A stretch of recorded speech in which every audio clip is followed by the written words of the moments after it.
নমস্কাৰ প্ৰিয় দৰ্শক, এটা নতুন ভিডিঅ'লৈ আপোনাক স্বাগতম জনাইছোঁ।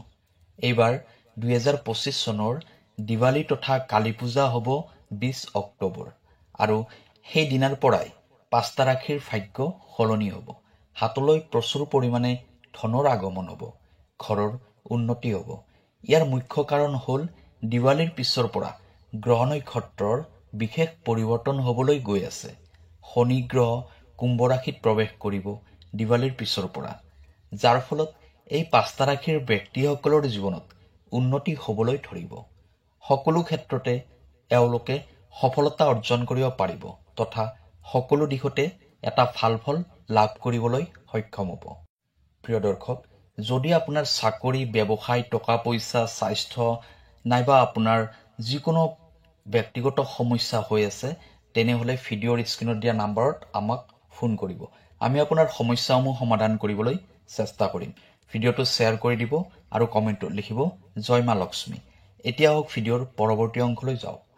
এতিয়া আহক জানি লওঁ দিৱালীৰ পিছৰ পৰা তথা কালী পূজাৰ পিছৰ পৰা ভাগ্যৱালী হ'বলৈ গৈ থকা 5টা ৰাশিৰ বিষয়ে। প্ৰথম ৰাশিটো হ'ল মেষ ৰাশি।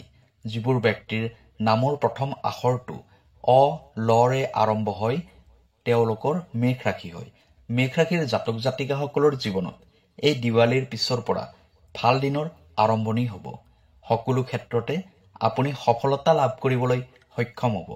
সকলো সময়তে আপোনাক ভাগ্যই সহায় কৰিব। উপাৰ্জনৰ নতুন নতুন পথ মুকলি হ'ব। অত্যধিক পৰিমাণে অৰ্থ উপাৰ্জন কৰিব পাৰিব। মনলৈ স্থিৰতা আহিব আৰু মানসিকভাৱেও আপুনি বহুত শক্তিশালী হৈ উঠিব। ব্যৱসায় বাণিজ্যত আগতকৈ বহুত উন্নতি কৰিব পাৰিব। ব্যৱসায়ত অধিক পৰিমাণে লাভ অৰ্জন কৰিব পাৰিব। আগতে যদি ক'ৰবাত বিনিয়োগ কৰি থৈছিল, সেই বিনিয়োগৰ পৰাও এটা ভাল উপাৰ্জন লাভ কৰিব পাৰিব। সমস্যাসমূহ আপোনাৰ দূৰ হ'ব। কাম কাজবোৰ সঠিকভাৱে আগুৱাই গৈ থাকিব।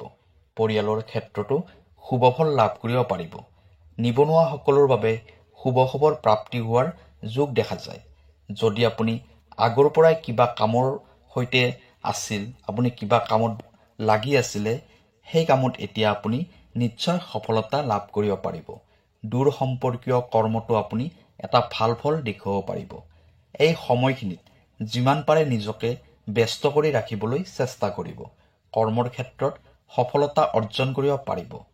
প্ৰেমত মধ্যম ফল প্ৰাপ্তি হ'ব। পৰিয়ালৰ মাজত মৰম চেনেহ বৃদ্ধি হ'ব। বন্ধু বান্ধৱৰ পৰা সহায় সহযোগিতা লাভ কৰিবলৈ সক্ষম হ'ব। ভ্ৰমণৰ ক্ষেত্ৰত কিছু সাৱধানতা অৱলম্বন কৰি চলিব। খেল ধেমালিৰ সৈতে জড়িত ব্যক্তিসকলে শুভফল প্ৰাপ্তি কৰিব পাৰিব। শিল্পী সংস্কৃতিৰ সৈতে জড়িত ব্যক্তিসকলে দূৰ ভ্ৰমণ কৰিব পাৰিব।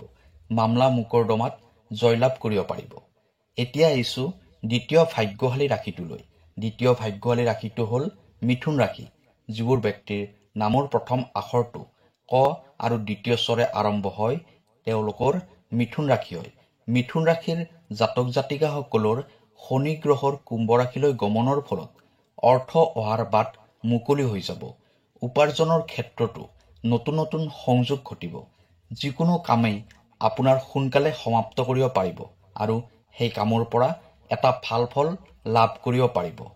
ধন আগমনৰ পথ মুকলি হ'ব আৰু কৰ্মক্ষেত্ৰত আপোনাৰ মান সন্মান বৃদ্ধি হ'ব আৰু ব্যৱসায় বাণিজ্যতো সুফল দেখিবলৈ পাব। উচ্চ পদবীত অধিষ্ঠিত হোৱাৰ যোগ দেখা যায়। কৰ্মক্ষেত্ৰতো বহুদূৰ আগুৱাই যাব পাৰিব।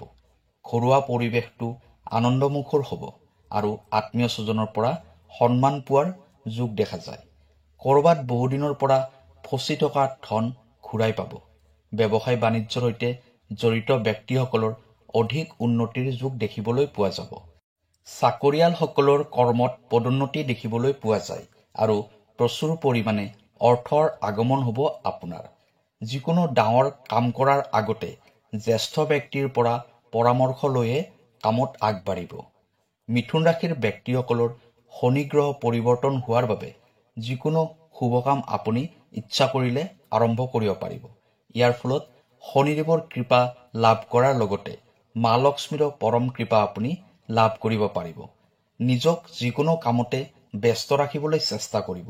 নতুন কামৰ সুযোগ আপুনি লাভ কৰিব পাৰিব। নিবনুৱাসকলৰ বাবেও শুভ সংকেত দেখিবলৈ পোৱা যায়।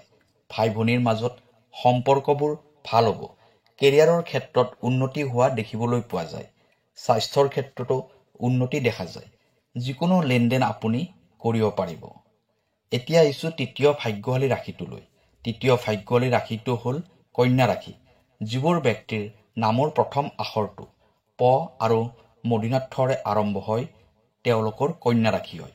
কন্যা ৰাশিৰ জাতক জাতিকাসকলৰ ওপৰত শনি গ্ৰহৰ শুভ প্ৰভাৱ দেখিবলৈ পোৱা যাব, যাৰ ফলত আপোনাৰ সকলোবোৰ সমস্যা সমাধান হোৱা দেখিবলৈ পোৱা গৈছে।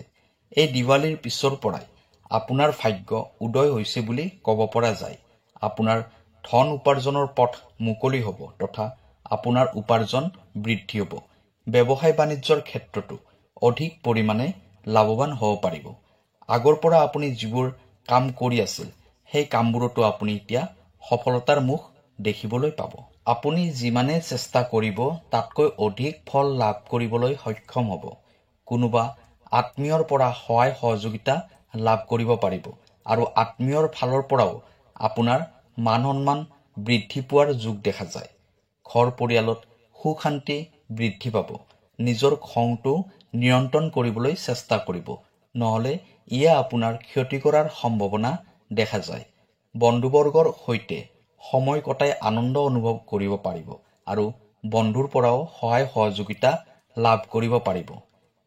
কন্যা ৰাশিৰ জাতক জাতিকাসকলে মা লক্ষ্মীৰ পৰম কৃপা লাভ কৰিবলৈ সক্ষম হ'ব আৰু দিৱালীৰ পিছৰ পৰা আপোনাৰ ঘৰ পৰিয়ালত এটা আনন্দৰ পৰিৱেশ থাকিব। এই সময়ত নিবনুৱাসকলৰ কৰ্ম সংস্থাপনৰ যোগ দেখা যায়। আপুনি এই সময়খিনিৰ পিছৰ পৰা যিকোনো কাম স্বাধীনভাৱে কৰিব বিচাৰিলে কৰিব পাৰিব। পুৰণি যিকোনো কথাই আপোনাৰ মনত দুখ দিব পাৰে, সেয়েহে নিজকে সংযম কৰি ৰাখিবলৈ চেষ্টা কৰিব। যি কামত হাত দিব সেই কামতে আপুনি সফলতা অৰ্জন কৰিবলৈ সক্ষম হ'ব। আৰ্থিক উন্নতিৰ যোগ দেখা যায়। দাম্পত্য জীৱনত চলি থকা সমস্যাবোৰ আপোনাৰ দূৰ হৈ পৰা দেখিবলৈ পোৱা যাব। 4 নম্বৰ ভাগ্যশালী ৰাশিটো হ'ল ধনু ৰাশি। যিবোৰ ব্যক্তিৰ নামৰ প্ৰথম আখৰটো দন্ত্য ভৰে আৰম্ভ হয় তেওঁলোকৰ ধনু ৰাশি হয়। দিৱালীৰ পিছৰ পৰা আপোনাৰ ভাগ্য বিশেষভাৱে সলনি হ'বলৈ গৈ আছে। আপুনি সকলো কৰ্মতে সফলতা অৰ্জন কৰিব পাৰিব। আৰ্থিক অৱস্থা আপোনাৰ আগতকৈ ভাল হৈ পৰিব। এই সময়খিনি আপোনাৰ বাবে শুভ সময় বুলি ক'ব পৰা যায়। উপাৰ্জন বৃদ্ধি হ'ব। আপোনাৰ কৰ্মক্ষেত্ৰত নিজৰ প্ৰতিভা আপুনি দেখুৱাব পাৰিব। সকলো কৰ্মতে আপুনি সফলতা প্ৰাপ্তি কৰিব পাৰিব। উপাৰ্জনৰ নানা দিশ মুকলি হ'ব। লগতে অদৰকাৰীভাৱে হোৱা খৰচৰ পৰিমাণো আপোনাৰ বৃদ্ধি হোৱাৰ যোগ দেখা যায়। আশা নকৰা ঠাইৰ পৰাও আপোনাৰ উপাৰ্জন হৈ যাব। এই সময়খিনি আপোনাৰ বাবে অত্যন্ত শুভ সময় হ'ব। এই সময়খিনিৰ ভিতৰত আপুনি ভ্ৰমণো কৰিব পাৰে। এই দীপাৱলীৰ পিছৰ পৰা আপোনাৰ জীৱনেই সলনি হৈ যাব বুলি ক'ব পৰা যায়।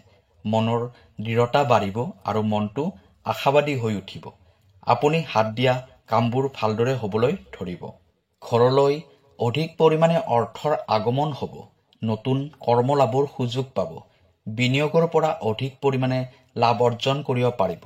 চাকৰি প্ৰাৰ্থীসকলে চাকৰি লাভৰ যোগ দেখা যায়।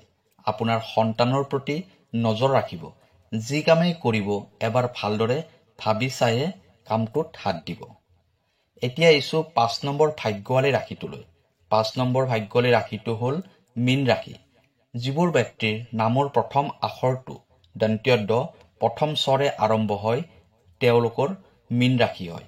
মীন ৰাশিৰ জাতক জাতিকাসকলৰ এই দিৱালীৰ পিছৰ পৰাই ভ্ৰমণৰ যোগ প্ৰবল হৈ উঠিছে।